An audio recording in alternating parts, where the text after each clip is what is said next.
రాంబాబు అన్న పెద్ద స్కెచ్ చేశాడబ్బా.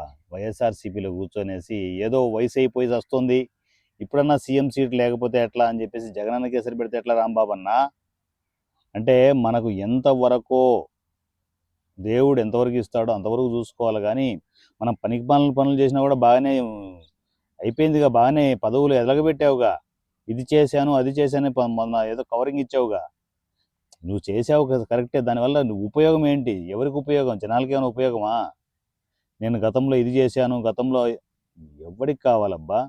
జనాలకి ఏం చేసావో అది కావాలా. గవర్నమెంట్లో ఉన్నావు, మంత్రి పదవులు ఎలగబెట్టావు, పీకింది ఏంటి అంటున్నావు.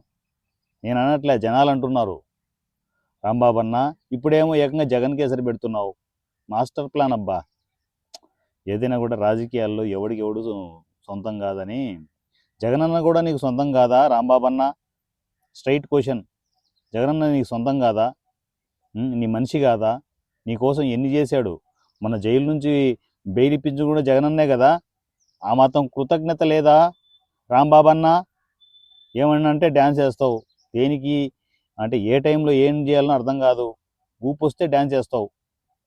ఇప్పుడు సీఎం పదవి కావాలని చెప్పేసి డ్యాన్సులు వేస్తున్నావు.